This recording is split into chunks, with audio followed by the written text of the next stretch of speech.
Okay. Lily's favorite 50 was recorded before a live virtual Zoom audience, just so you're all aware. And just so I don't have, Karen, you're doing somersaults or something there. You're making me dizzy. Um, just so I don't have to go back. I have in the past forgotten to record these classes, and I want to make sure that the people who can't come, that they are able to see a recording of it. So then I sit there and redo the whole thing, and my dogs get to hear it twice. So I don't really want to go through that again. So we are recording this. Florida, and I'm sorry, that little rectangle shows up there occasionally. I really don't know what it's about. Hopefully it'll go away. Florida Friendly Landscaping, that is my program that I teach to help people have specifically Florida friendly yards and eco-friendly yards. And these are the 9 principles. And a lot of what we will discuss today is going to be that number 1 principle, that right plant in the right place. And below there is my email address. I've tried to put it several places. Email is really the best way to reach me. I did answer some messages today, but especially while I'm teaching, can't really answer anything, but I will see your emails. I will see your emails as soon as I'm done teaching. I can provide a PDF copy of this, so if you would like all the pictures and everything that I'm talking about, please email me down there, Lilly with 2 L's in the middle, B as in boy, at hernandocounty.us, and ask for a PDF of this. And as I said, it will also be recorded. So probably after 2 o'clock this afternoon, it'll be up on the Facebook page, and you can go watch it anytime at your convenience. Before we talk about plants, we're going to need to talk about where we are planting in our horticultural planting zone, and that is for us here in Central Florida, this 9A. And in Hernando County, where I am located, we are squarely in zone 9A. So when you're looking for plants, you're going to have the most success with plants that are zoned for 9A. If they're for 8A, 8B, further north, it might get too hot, too humid here for them. Some things, different fruits and things, need chilling hours that we wouldn't have enough of. On the other hand, I always hear, but my friend in Newport Richey has this they can grow. They can grow a Royal Poinciana. They can grow this and that. Well, they're just that little tip you can see there before it turns into Pinellas County of that 9B. So, and they're on the water. And so, yeah, they can get away with some more things. You could throw all the 9B plants you wanted in your yard right now and nothing bad is going to happen. But we might have a freeze and you might lose them. So these are the things you need to think about. And before you begin, this is always a note to myself, because I always say this is one of the most hypocritical slides I put out there, but you want to check your available space. Know, how much maintenance work you want to do. That one's pretty easy for me. Very little. That's how much maintenance work I want to do. So I want to get plants based on that. Research the plants to get exactly what you want. That's what you're doing right here. And here's my most hypocritical one. Plan before you buy. Plan before you plant as well. And that will help you from making any kind of costly mistakes. That doesn't mean every single one of the plants you put out there are going to live. That's kind of the thing, they say that about every activity. If it were easy, everyone would do it. There are some plants that are going to die. That just, and maybe there was nothing you could have done about it. So just consider that, great fodder for your compost pile and enriching the soil, and move on. But you don't want that to happen every single time, because that's going to cost you a lot of money. So, and one of the most important things, aside from what plants you buy and where you put them, you got to find out, does this plant like a lot of sun? Then I'll put it in this sunny area. Does it like, to be drained very well? Well, then my sandy soil is going to be great for it. Does it enjoy to have wet feet? Well, if you're in an area that is always squishy and wet, that's the kind of plants to put there. The next step, though, that's the first step, deciding the right plant in the right place. The second step, which I skipped here, but I need to put in here, is that it starts at the nursery, buying healthy plants, checking under the leaves, making sure that that's not full of scale or any other problems, that it looks like a vigorous plant. Kind of pull it up a little out of the pot, make sure it has a good root system with healthy looking roots. It should be, whitish or so, not root bound, all of these things. Then you get it home and you put it in the right place. Then you start to plant it. Here's another critical juncture in this journey. If you plant it too deeply, you probably will end up killing the plant. So, I know a lot of the big box stores, they give you like a year's warranty on the plant and things. That's just to keep you coming back, because it could be not their fault. It could be your fault because you planted it too deeply. I can't overstress that. You want to dig the hole 2.5 times wider than that soil ball, but no deeper. And in fact, you want 1 inch or 2 of that soil ball to be kind of poking out above where you planted. Do not cover up the soil ball that you got out of the pot. You still want to see that, especially in the beginning. And even if you put mulch down, and as I tell everyone, and I do have a demonstration about it, if it's a brand new plant, you most likely also have brand new mulch, which is very dry inside the bag. So I would suggest not putting down mulch for a few weeks, especially new mulch, because that really dry mulch, what's it going to do but just suck up all the moisture itself and not get it to the plant. So, even when you then put the mulch down and let it weather in, you want to still see the top of that soil ball. There are other ways to do it. Container gardening is, very viable method. It can be a lot of fun. This pot and pot method doesn't mean what you're thinking it means. I don't know what you're thinking, but it means for like a lot of plants you're going to switch out a lot. They do this in Disney, Epcot, places like that. They're going to switch out areas a lot. So they have pots in the ground and they throw in pots that are just a little bit smaller and cover it up with mulch, because that is, maybe their annual seasonal area, and that makes it a little easier for them to care for. Just another thing to think about. But I know you're here to see pretty plants, so we're going to move on and talk about the pretty plants today. The first one, let me move. I'm watching some of you, and it's kind of, for your names, and it's kind of getting in the way of what I'm seeing on my share screen. These black eye Susans, I love those, some of my favorites, and there are different varieties that might look a little different here and there. They're fantastic. I've got some that I got from the Master Gardener Nursery in my front yard, front bed right now. They like the dry sandy soil and full or partial sun. I sometimes go riding on some of the, the conservation areas.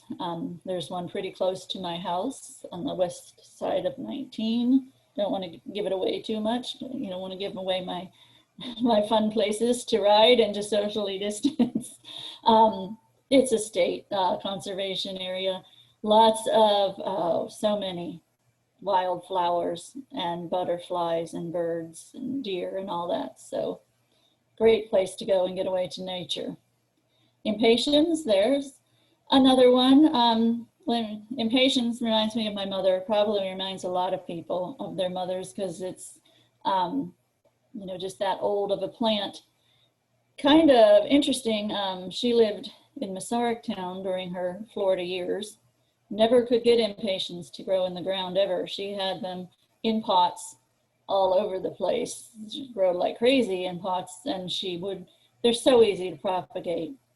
She thought you had to put them in a glass of water and get those roots and then propagate them, which worked, but I learned later those are really just like water adapting roots, and you can actually skip that step and just put them right in a pot of soil, and then they will get their soil roots, and they'll do quite well. But she would give me some, and I put them in the ground, not here in the Royal Highlands. I lived more about 12 miles east in the city of Brooksville, a lot of clay soil. They did fantastic in the ground. They'll freeze, but mine kept coming back like perennials. After about maybe the third or fourth year, they get kind of leggy, not as attractive looking. The thing I want to tell you about impatiens is they are impatient. They will look like they're dying in these hot, humid afternoons. They'll be trying, they're one of the divas, so they'll be trying to beg you, please give me some water, and say, listen, diva, I'm not listening to you. Talk to me in the morning. If you still look like that, then I'll give you some water. I know, because I killed them by believing them. So they're just heat stressed, and that's just what they do. But of course they like, this says partial shade this time of year. I'd get them in as much shade as you can. And they do like moist soil.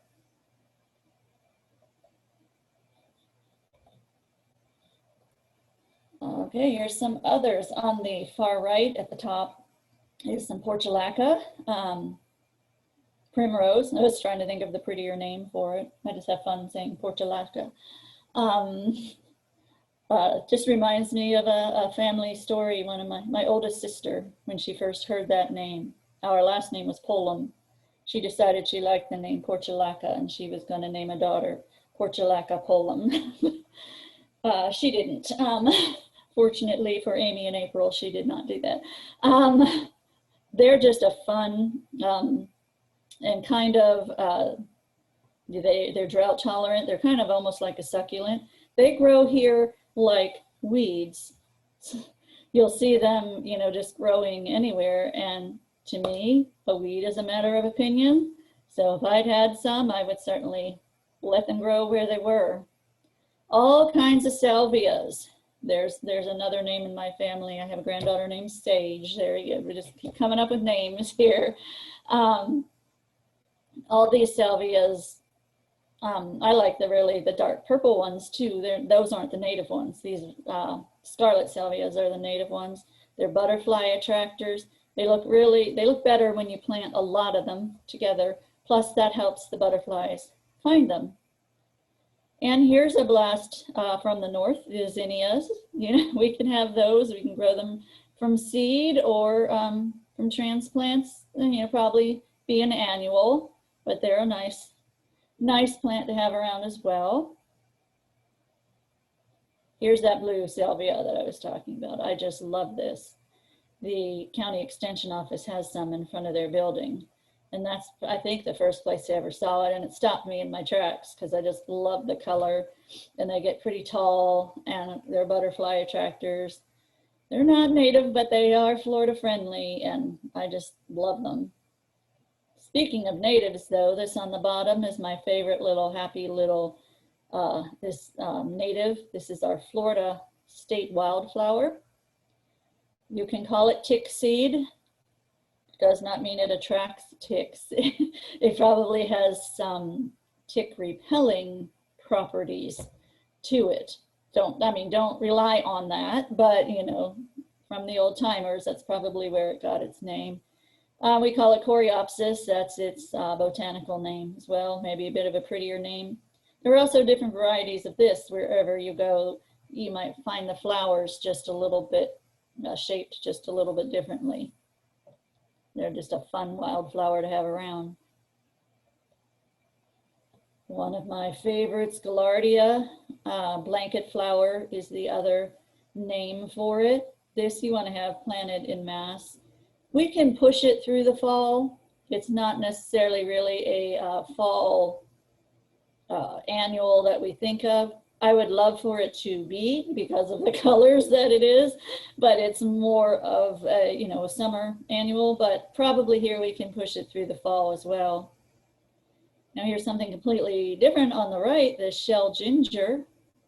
If you're looking for, it says full partial sun. I'm not sure I would follow that. I think a lot of gingers like some partial shade as well. And here's a variegated version.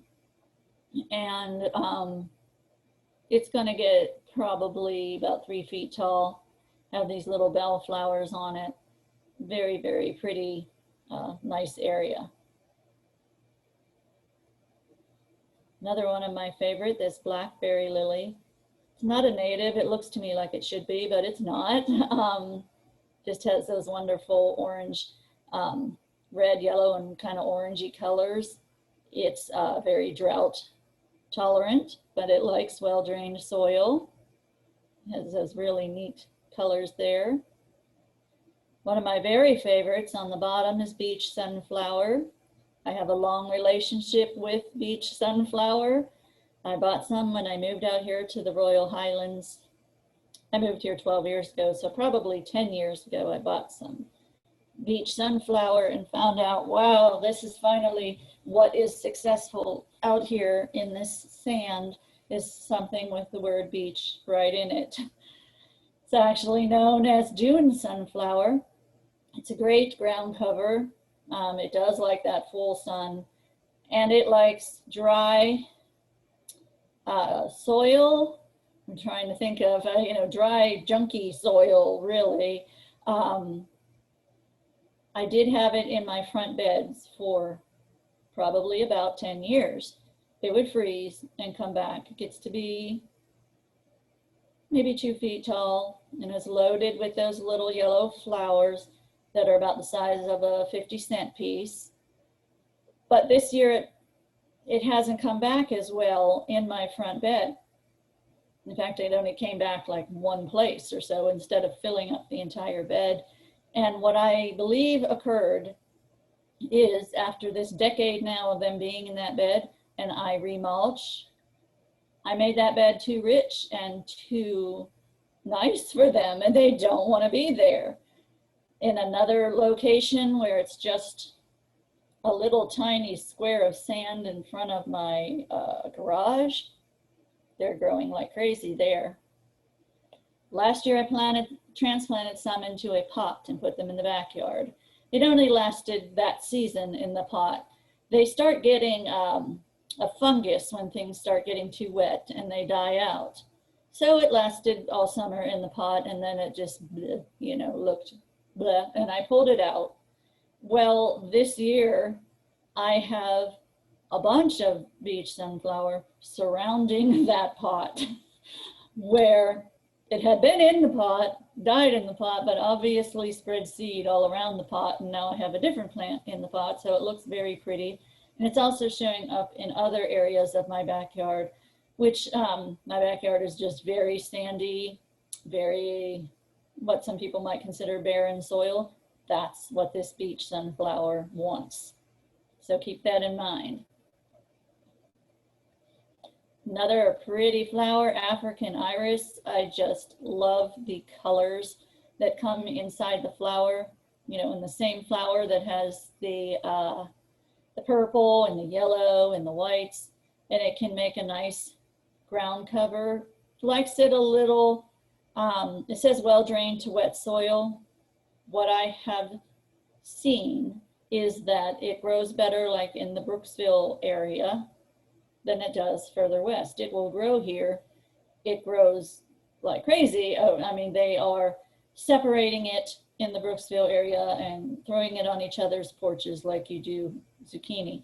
So it grows extremely well there. It grows pretty okay, you know, more on the western side of the county. I just love the colors. I've been here forever, so I went to Hernando High School, and those are Hernando High's colors, so that kind of plays into it as well.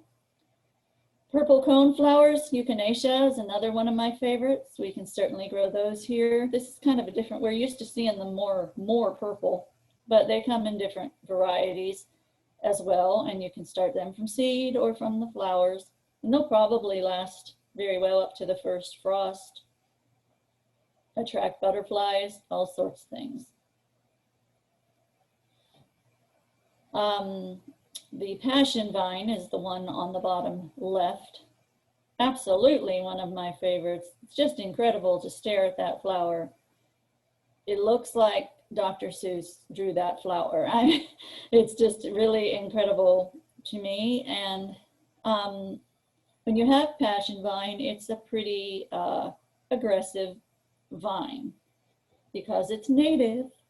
It's not invasive. We call it aggressive. We call it pioneering even, but it's going to attract a golf fritillary and a zebra longwing, I believe, butterflies. Zebra longwing is our state butterfly. Just a beautiful vine to have, and said if you want to put it on an arbor, make sure it's a good solid wooden arbor, because it'll bring it down otherwise. But it will freeze, and then you can start all over again in the spring with it. If you're lucky, it might even keep growing, maybe more in South Florida where you get some fruit out of it too. Now this coral honeysuckle on the top right, this is actually a picture of a master gardener's coral honeysuckle. This is our native honeysuckle. Don't you think it's so much prettier than that Japanese honeysuckle? Nothing wrong with the Japanese honeysuckle except that it's an invasive exotic. It's taking over everywhere up north.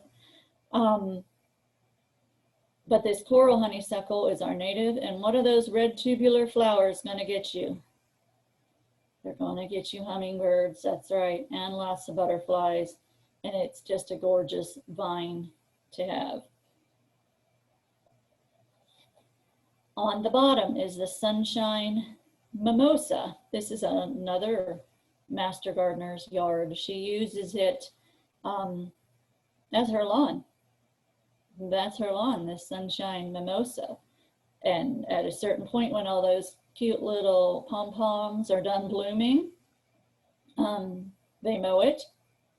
And it stays just fine. In fact, I was just talking to her. I'm starting a certain corner, actually right here out my window in my yard, in my backyard, and I thought I'm going to just really concentrate because I can deal with smaller spaces in my head better. So, one little thing at a time. So this space here, I'm going to make like a wildlife habitat. My whole yard is basically a wildlife habitat, but I'm going to make a very concentrated area where I draw them there so I can watch them. But one of the things I decided, it's the backyard, and there's not really, I have crabgrass there, so it looks okay in the summer, but there's not any grass that I'm in love with. Plus it's around our above ground pool, so trying to maintain it gets all that, the grass in the pool, stuff like that. So I'm going to change it up. And one of the things I think I'm going to decide to use is this sunshine mimosa as the ground cover there. So it's going to attract all kinds of butterflies as well. Scarlet hibiscus. You didn't know this is a native hibiscus that we have here in Florida. See, if you think native plants are boring, they are not at all. Look at this gorgeous native hibiscus that we have. And of course, all hibiscuses are mallows. They are marshmallows. They literally are. So it likes moist soil. So if you happen to have that, it says full, it means full sun. In moist soil, these would be great to look out for.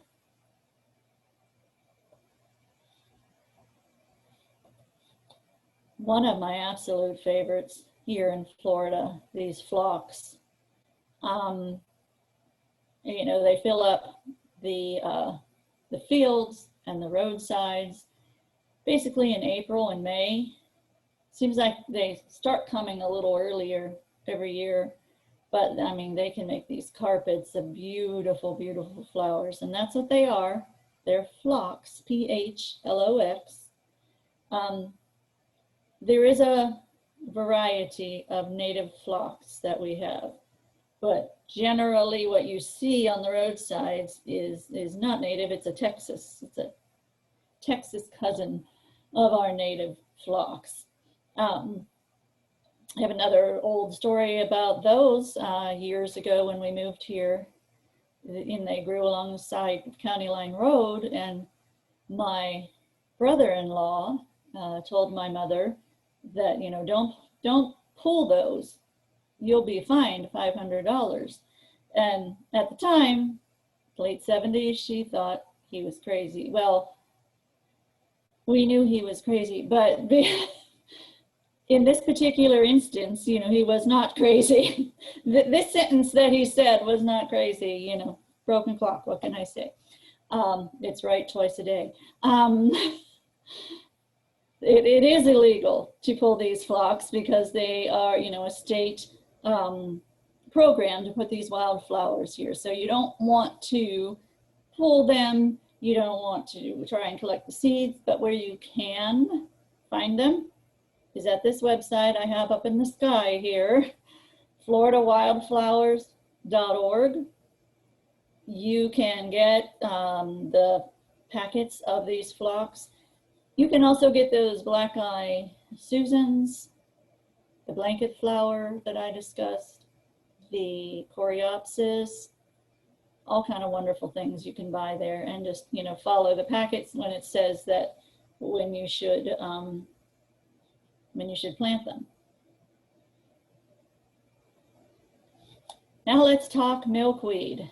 We all love milkweed because we all want to attract the monarchs and help the monarchs out. What happened over years is farmers got smarter about, you know, being able to have a more efficient crop to be able to feed us. So therefore, they had less weeds and they had less milkweed in their crops, so that the monarchs didn't have as much across the country to be able to make their journey across the country, go to South Florida or Mexico, you know, wherever they're headed. So people heard about that, and wanting to help, they all started planting milkweed. Well, what occurred here in Florida is then the stores responded and provided milkweed for us, but what they are mostly providing is called tropical milkweed. It's Asclepias cursivata. I remember that because the word curse in it. And it's okay. But let me give you some advice if you have some, or, you know, beg you to please cut it down from November through March. Why am I asking you to do that? These three native milkweeds here, which are the three commercially available native milkweeds, usually available at native nurseries, they and all the other 18 native species of milkweed in Florida, they go down in the winter. They're not available to the butterflies. This tropical milkweed keeps blooming all winter long. And what happens is we kind of trick the monarchs into staying here. The dangers in that is we do get freezes. The monarchs will freeze to death. The other danger is, you know, say you were rearing a caterpillar and you let it go in January, February, what's it going to nectar on? Yes, it had a great host plant, but what is it going to nectar on? There's just not that many flowers out there for it on its journey. Problem number 3 is that these butterflies, monarchs and other butterflies, they carry a parasite on their wings called OA. Actually, the name is probably about that long, but we're going to call it OA. And that is a parasite that it naturally has always carried on its wings. Doesn't hurt grown butterflies. It does hurt caterpillars. So what happens is we keep this tropical milkweed growing all during the season when it shouldn't be. We are not encouraging social distancing among the butterflies. And we have all learned what a problem that can be for us. So for the butterflies, we attract too many of them to one place at a time, or one place in too short of a time between them. And the parasites just fall off their wings and kill the caterpillars because there's, just the amount of numbers. So those are 3 reasons why I would say if you have the Asclepias cursivata, the tropical milkweed, the non-native milkweed, please keep it cut back between beginning of November until the beginning of April. If you're a snowbird and not around Florida, I would encourage you to have your butterfly gardens up north, wherever you go up north. Don't try to have a butterfly garden down here in the winter. It's not fair to the butterflies. Now, I got down off of that soapbox a little bit. Let's look at some ground covers here. Peacock ginger looks like a prayer plant to me. It puts up, it's hard to see in this picture, but tiny little like a light purple flowers. I think it's a good shade plant. This says sun or part shade. I've seen it much happier and much, the leaves get a lot darker and more noticeable in more full shade. Just a great little ginger there, peacock ginger. It kind of makes me think of, even though it's kind of smallish, but like a hosta-like plant that we can have here in Florida. Mondo grass. Mondo grass is one of my favorite little ground covers. It can be a little expensive, so you might want to use it judiciously. It's expensive because you have to buy each of those little pom-pommy grasses individually. But it's great for, to fill in areas like this. It's always going to be that dark green, no matter what time of the year it is.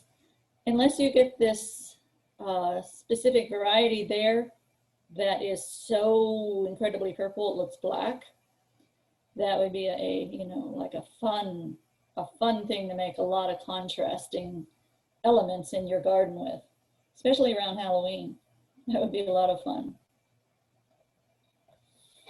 Here's one of my favorites, and I don't know if anybody, probably some native plant nurseries sell this, but it's really one of those things doesn't need to be sold. I have plenty of it in my yard, and people point at it, and because it's not turf, they're going to say, it's a weed, it's a weed, it's a weed.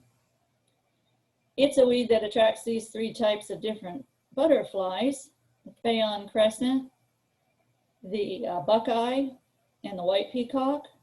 They're also little, like the size of a quarter, and they're so cute. And nature put this weed in my yard. Turkey tangle fog fruit. I mean, how fun is that to say? It's also called frog fruit, also called matchhead weed, which might be the easier thing to think, and kind of what it looks like. So you can just go out on the ground and find this, but pay attention. And not only that, I was trying to get pictures the other day. Butterflies aren't coming around, but so many bees were. So be careful not to walk through it, but a great, don't walk through it barefoot, but a great pollinator plant. So if nature has given it to you, let it stay there. This is another thing that grows naturally in my yard. It's purple lovegrass. This is about the time of year. This September, it's going to start getting that purple inflorescence that it puts up. And whoever got this picture, I'm very impressed, because it's hard to catch that inflorescence with a camera, especially up close. But if you're driving along some of the roads and things up here in the Royal Highlands, you can see patches of it on the sides of the roads. And it has just this wonderful little purple hue to it. Now these things, when they're done turning purple, then you'll be able to see them quite clearly. They'll be tan, and the plant will throw them off, and they'll be all around your yard like little tumbleweeds. But I think it's worth it. Like I said, it grows naturally. So in the back half of my yard that is pretty natural, I dig them up quite a bit and fill them in places in the civilized part of my yard. Turns out pretty well. And I like the name, purple love grass too. Here's another September bloomer. It's gonna put out this purple haze, you know, this inflorescence very soon now. Muley grass you can find it in the big box stores. And so it's a fairly easy, common bunch grass to find. It's gonna get about 2 to 5 feet tall, 2 to 3 feet wide. A lot of the communities use them in their common areas. So I just absolutely love it. And if you can plant it where you can put yourself to the east of it and watch the sunset through it, just absolutely gorgeous. Another one of my favorite grasses, Fakahatchee grass. And it gets pretty tall, 4 to 6 feet tall, 4 to 6 feet wide. It says full sun to part sun. My happier ones are in the shade, an area that's getting shadier because of the other plants growing around it. I have one in that backyard area that I'm doing an experiment with it because I don't know what happened to it this year. It's alive, but it's like mostly brown. And its friends in the shade are much, much happier. So I wouldn't suggest anybody do this, probably not the right time of year, but I was mad at it. So I cut it way down, and I was pulling out tons of dead grasses out of it. And inside was wet and goopy. I don't know how I got that way. So now what's left is all green again. So I'm hoping to give it another chance. I put it on a work plan. I said, yeah, you're on probation. Got to straighten yourself up here. And it should, not that one, the ones I didn't cut should put out these neat little, spikes that have these seeds on it. And in fact, the ones in the back, I was concerned a little bit. I saw some grasses popping up. My mind didn't tell me, hey, these grasses are popping up right next to the Fakahatchee grass. It's Fakahatchee grass. No, I panicked and thought it was Kogan grass, which is an invasive exotic. But I picked up one and looked at it. Kogan grass, you can really tell, has an offset margin. It's not down the middle. Then it dawned on me, oh, it's from these seeds. I'm getting new Fakahatchee grasses. This is a good thing. So I took a few of those and put them in that wildlife area that I want to have. So we'll see how that goes. Another one of my absolute favorite.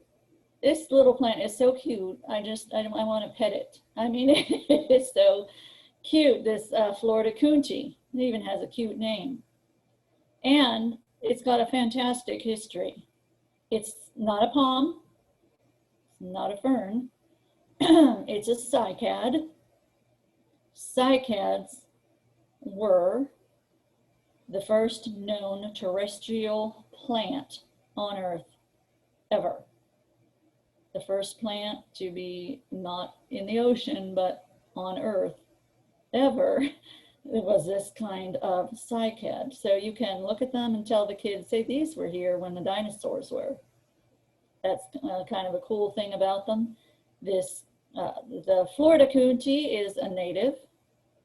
There's one that kind of looks like it in South Florida that has another Zamia family that has thicker leaflets. It's called a cardboard palm, even though it's not a palm. Those aren't native, but you know, perfectly nice plants. It's just that they will mostly freeze up here. I've seen one in the courtyard of the courthouse and stopped and asked it how it could be there. But I'm sure it's just a microclimate. Most of them are going to freeze, but these kunjis will not freeze at all. And of course, the other plant we know in that family is the sago, which also is a non-native. I thought for a second about planting some of these kuntis in my little wildlife area, but I decided no. And the reason I decided no is because that little fenced-in area is also where my little doglets run. All cycads are poisonous to animals, the seeds. So just in case, I decided no, I'm not going to have those in that particular area where they could get to it. But if I can get some to grow elsewhere, I'll be very happy. Another of my favorites, the Yaupon holly. They're kind of native hybrids. This weeping one and these little meatballs are actually in the same family, believe it or not. The weeping one can make a nice small tree, have that weeping look to it. I particularly like the little meatball hedges though, because there's a lot of people who trim the heck out of hedges that were not meant to look like this at all. This particular hedge would do great in a formal yard because it's going to stay looking like this with very little trimming on the part of the human taking care of it. Has one of my favorite Latin names ever, Ilex vomitoria. I don't remember a lot of Latin names, but I remember that one. Ilex is holly, vomitoria, because out of those tiny little leaves, the people along before us could make like a syrup of ipecac kind of thing out of them. I heard they make teas out of it. Don't try that at home. But I have those in my backyard as well. I planted them when I got here 12 years ago. I'm looking through the window, judging them. They might be up to my hips, you know, in 12 years. Great little plant to have. Texas sage is another fun one. It's gonna like those dry areas. And here I have don't take care of it. It'll get mad if you try to take care of it. So just plant it, get it established, and then forget it. I don't know how well it would do this time of year with all the rains that we're having, but it pulls through that. But then in our dry falls and dry springs is really when it shines. Looks pretty without those purple flowers. And of course looks pretty with those purple flowers as well, called Texas sage. Another fun plant that was very popular in the early 2000s, but then I didn't hear much about it. And then like in the last 2 years, its popularity is popping back up again. Yesterday, today, and tomorrow. And if you look at the plant, the bush, you'll see why it's called that. Because the flowers start out dark purple.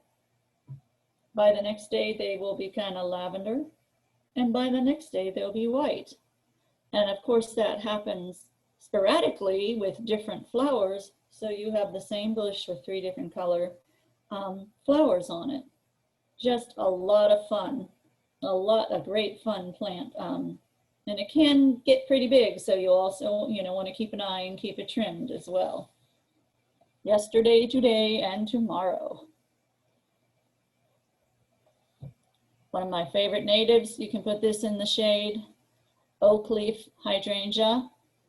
Doesn't have like a round snowball look, has more of a cone look to these flowers.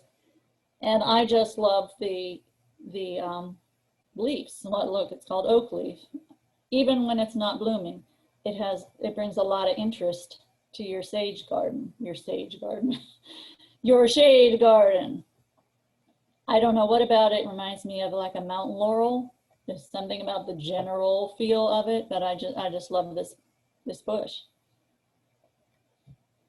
Here's one you can go to any store and find, and they will do very well as a nice foundation bush. The loropetalum, or the Chinese fringe bush. I like them when they're blooming, but I like them better when they're not, especially this dark purple one, and that's the one you can find in the store a lot, and it's called Plum Delight, that variety. Makes a really nice hedge. I have it up against my my light green house. I think it looks very pretty. Firebush, another one of my absolute favorites. I just planted some. I have a video on my Facebook page of planting it. Can't wait till it gets big like this, but it's already it's attracting some of those yellow sulfur butterflies are already coming to it. Attracts all kind of butterflies. Firebush, the native and the non-native are so incredibly similar. I think the non-native is the dwarf variety that they've made to keep smaller. They're both Florida friendly, and they both attract a lot of wildlife. So I just love them. Fire spike is another. I used to have these in Brooksville. Literally, you could put the sticks in the ground and it would grow into one of these. And they froze every year and came back every year. Very nice. They like the shade. And just, where you want kind of a tall plant. And of course, red tubular flowers. It had hummingbirds galore.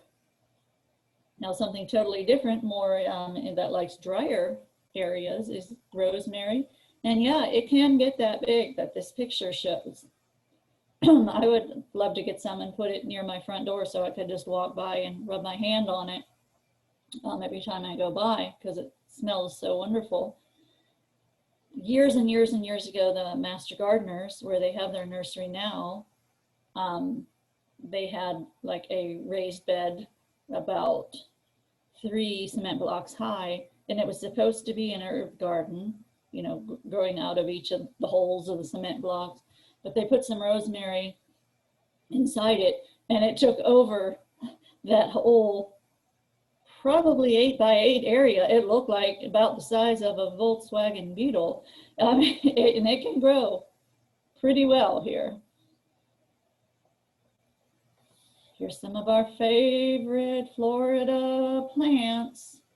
Azaleas, they do better more east in the county, but I've seen them growing in Spring Hill just fine. They love to be under an oak tree. This is the old-fashioned Karum, K-U-R-U-M, something like that. Azaleas, they're making dwarf azaleas, fall blooming azaleas, there's a native Florida azalea as well, has totally different flower looking like than that. It's orange and kind of spidery. But azaleas, I think, are, if you have a shady area where no grass is growing, might want to check out, put some azaleas there. And this I have all over my yard here in the Royal Highlands, and now is the berrying time. They are in full berry, getting there very soon. American Beautyberry, and you can see these all over. They are so easy to transplant. I take them out of my natural area and put them in the more civilized area and have very beautiful bushes. I have told a story before where I took one out of the front yard because I put it too close to the house. And it and I had a royal rumble. If anyone had seen it, would have been hilarious, the wrestling match that bush and I had, me trying to get it out of the ground. And I finally actually took an axe to its roots. Drug it back to the backyard. I was the victor, finally drug it back to the backyard, planted it in the backyard. After that Royal Rumble wrestling match it and I had, and I put it in the backyard, it went, fine, I'll grow here. And it's still growing just beautifully. So very tough plants. The birds do like the berries, but they kind of wait until they get black, so they're more like beautyberry raisins, have more sugar content to it. I believe this Saturday, if you look up the Hernando County Cannery, which has just reopened, you can Google that and find their number, they're going to have a class on making jelly out of these beauty berries as well. Wax myrtles, another great, just like a foundation shrub, you may not notice it, or you can make a small tree out of it, but the wildlife is certainly going to notice it. Great, wonderful. I think this is a great replacement for the ligustrums because it's a great native. East Palaca holly, another nice small tree, makes a good urban tree as you're seeing there. Will have berries and attract the wildlife. It's a native hybrid as well, so I say it's native-ish. These crepe myrtles, we have them all over the place, and there's so many different varieties. There's new varieties all the time. There's one called Black Diamond, whose leaves are almost black looking and then have the really pink flowers, and some even have yellow. Really makes them stand out. But when we talk about crepe myrtles, and I'm not going to get too much into it because if you look back on my videos, you will see I can talk about this in depth. Just don't do this. That's all I'm going to say right now. And if you have questions about it, email me and I'll be glad to send you the videos to show you the right way to treat a crepe myrtle. And this is not it. Chickasaw plum, another native, great small plant. Our dogwoods aren't doing too great. I think it's getting too hot up here for them to grow up here, or down here, getting too hot down here. They're still a little okay further up north, but a lot of them, the dogwoods have a disease called anthracnose. But this Chickasaw plum, if you're seeing white blooming little trees at the edge of the woods in the spring that you think are dogwoods, they're probably this Chickasaw plum. So it's a great little tree to bring to your yard to attract wildlife. Here's another good tree, just a good foundation tree, winged elm. The reason it's called that is you see these quirky little things here, nothing wrong with the tree. That's just how it grows. And that's why they call it a winged elm. Does not get Dutch elm's disease. Great native. Yep, we can have red maples here. There's a Florida red maple. That's a native. Will it get that beautiful? Maybe, maybe not. Will it get that beautiful in October? Probably not. But you can have some nice color after we have some frosts, December, January. Here's a southern staple right here. Southern magnolia, absolutely gorgeous. The only thing I'm going to say about that is have a lot of space. If you don't have a lot of space, think about a little gem or a saucer magnolia and not the southern magnolia. What's funny is most native Floridians I know are not huge fans of the southern magnolias simply because they had to rake up the leaves. So, you know, there's two sides to every story.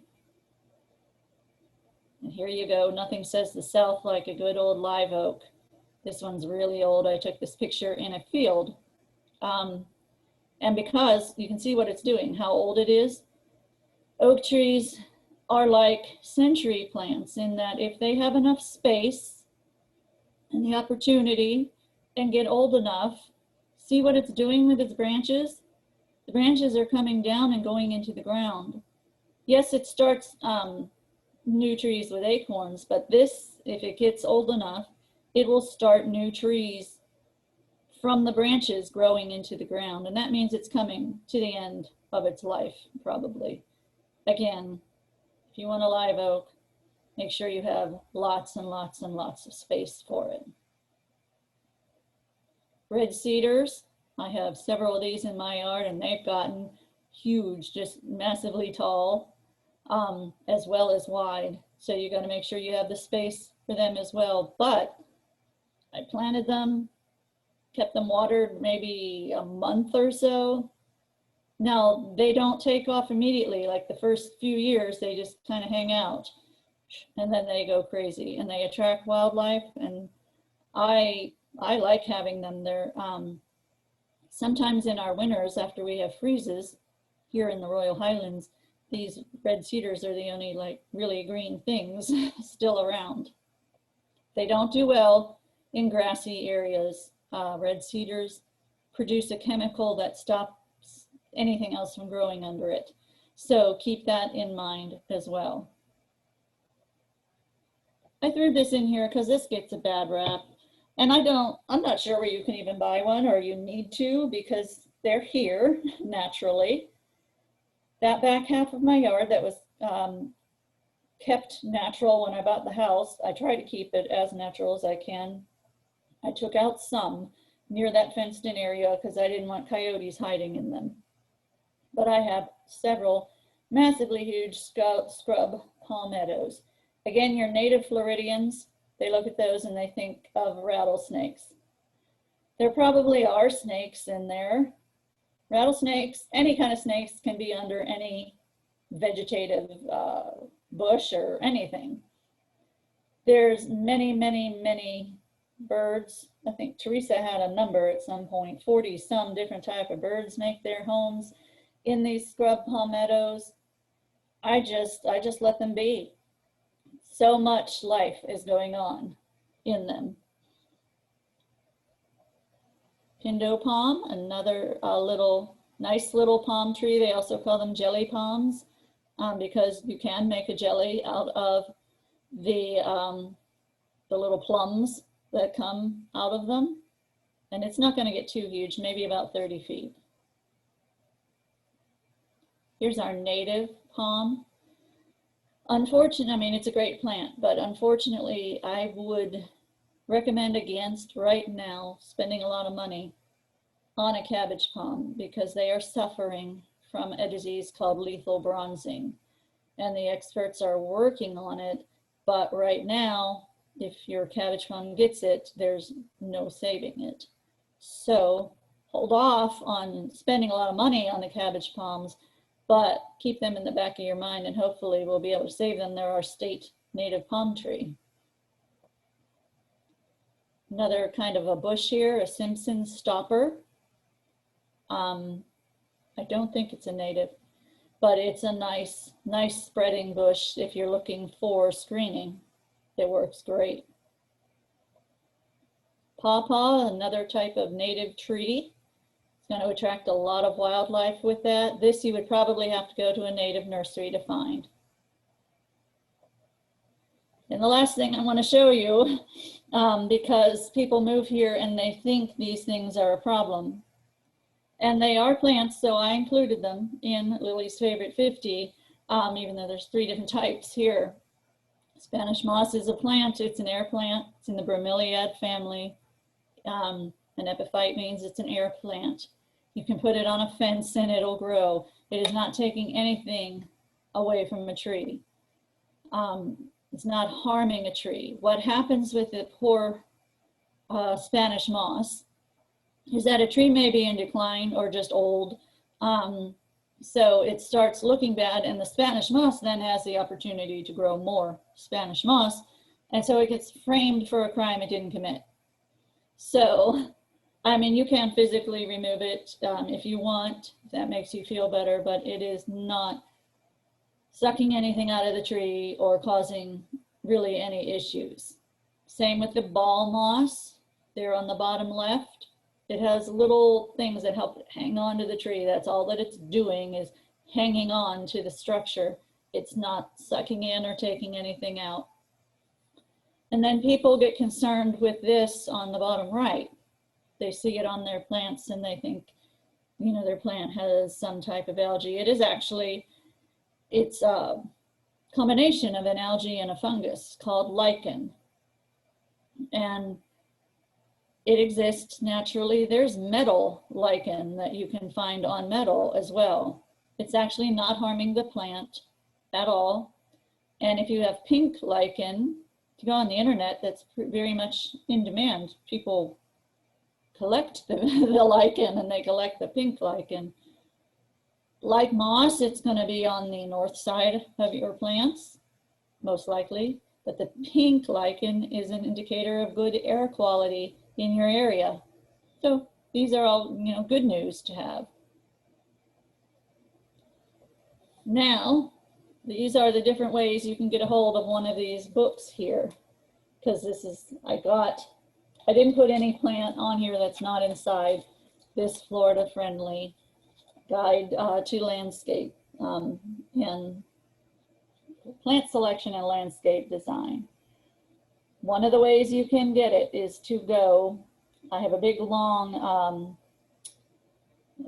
link here, but if you just put Florida Friendly Landscaping Guide in Google, you'll find it and you'll be able to get the PDF to download to your computer or to your phone. You can also go to the Southwest Florida Water Management District, and you can find them at watermatters.org. Go under Resources and look for Public. Then on page 2, you'll find this book, and you fill out a form and ask them to mail you one of these for free if you live within one of the 16 counties in the Southwest Florida Water Management District. So that's another way to get one of these. Another way is to call Teresa or Ashley at this phone number, 352-754-4433 if you live in Hernando County. You can go and pick one up. They're even so nice that if you don't want to come in, if you don't feel comfortable with that, call them when you're there and they'll take it out to your car. The Master Gardeners also have them at their nursery at 19490 Oliver Street in Brooksville. I don't think you're going to make it today, but you can go Saturday. They're open Wednesdays and Saturdays from 8:30 to 11, and they'll be glad to give you one of these books. All of these ways is a free way to get one of those books. I can't mail it to you. So you can email me, but all I will do is give you the link to have the PDF or these other ways to do it. But there are lots of ways to get a hold of one of those books. And this is my most important thing I want to say to you. This is Lily's rule number 1. Take care of the gardener. It's hot out there. So I want you to be very, very, very, very careful and work in the early morning or the evening, which is exactly when Karen's going to tell you not to work. So make sure you wear the mosquito repellent. Just take care of yourself and water, water, water, water. I'm in water conservation, but when it comes to your body, I don't want you to conserve any water. I want you to put as much in your body as you can. And you'll give it back to us at utilities. So it all works, it all works out. When you're working in the morning, start in a shady area, follow that shade. Wherever the shade is where you should be working. And I would say by 10 o'clock in the morning, get back inside. It's hot outside. Wear light colored, loose clothing. Please take your breaks. Wear that sunscreen, wear a hat, and don't overdo it out there.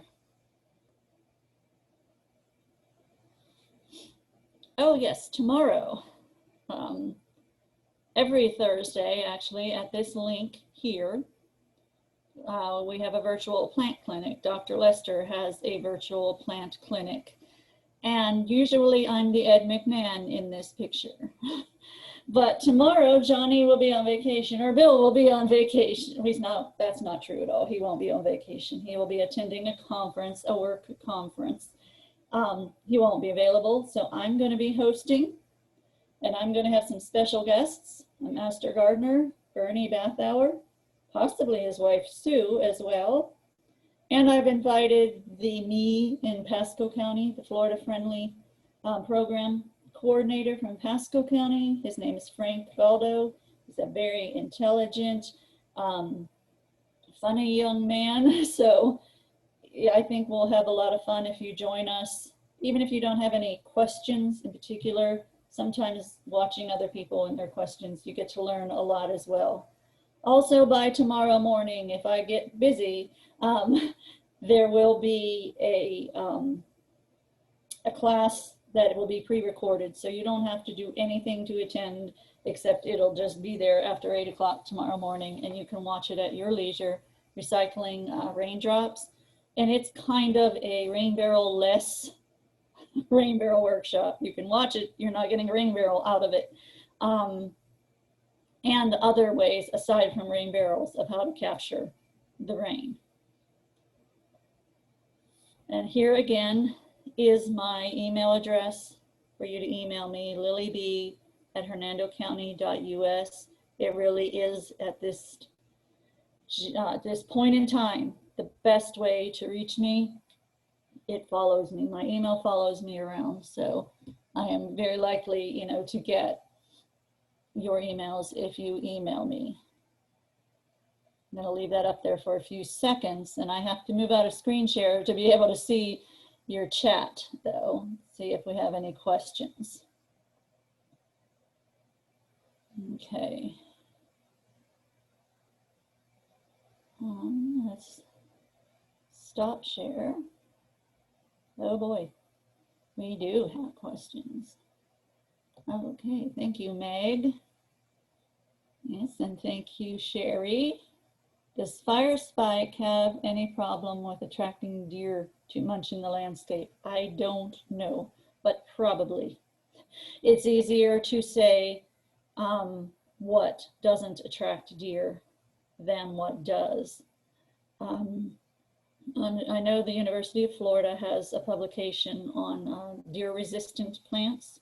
So if you Google that, deer-resistant plants, and then put UF for University of Florida, then you'll get what they don't like. That's pretty much easier to say than what they do like.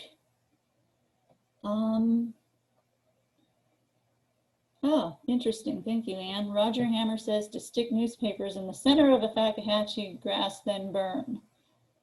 Have marshmallows ready so they won't think you are crazy. Okay, I'm not sure, and probably have to try to get a burn permit before that, but that's a good idea, and to know that it does have a problem getting all that wet gunk in there. So I think taking it out and letting the sun get to it, I hope, will accomplish the same thing. Broward County, should you cut down your milkweed as well? Now, a lot of the monarchs are trying to get to South Florida, or they may be going further down to the Keys. I would ask your Broward County Extension Office, because you're probably not going to have a problem with freezes, but I'm not sure about the migration patterns and if they are still spreading that parasite around. So if you contact the Broward County Extension Office, they're going to know more about your area and what the monarchs should be up to in your area. Oh, somebody does not like the smell of Texas sage. Okay. They believe it smells like a wet dog, and they would rather do the native lantana. Yes, just make sure that it is native. Don't go with the invasive lantana. And Anne likes the native firebush, that is the Hemilia potens. Exactly. Of course, the native has more wildlife value as well.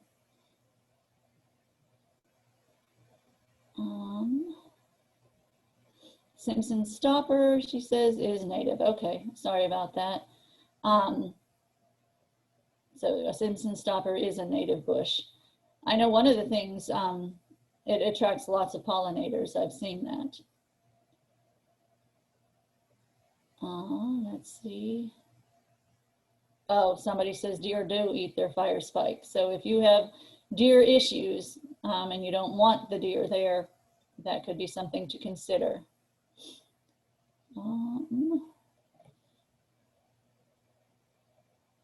Okay, somebody's asking about not a lot of Florida only you mean native nurseries in the Shady Hills area. We do have a few, Mindy. If you email me, Mindy, if you're still around, I can't tell if you're around or not, I'll give you a link to some of the native nurseries kind of in our area, and also some information. But if you look up FANN, that is Florida Association of Native Nurseries, Google that. They should also give you a list of native nurseries in our general area as well. Usually they are small hobby type nurseries, so you'll have to call and set an appointment. But you know, there are a few around. Let's see. African iris bloom time is usually through the spring and summer. And how tall? Maybe 3 feet, and wide, again, probably 3 feet wide.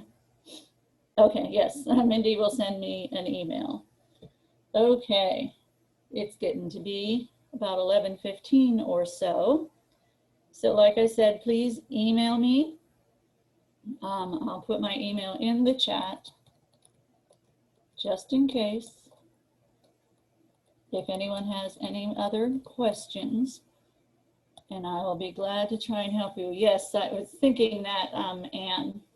Green Isle Gardens is a native nursery. It's in Groveland, though, so it's going to be a day trip for you.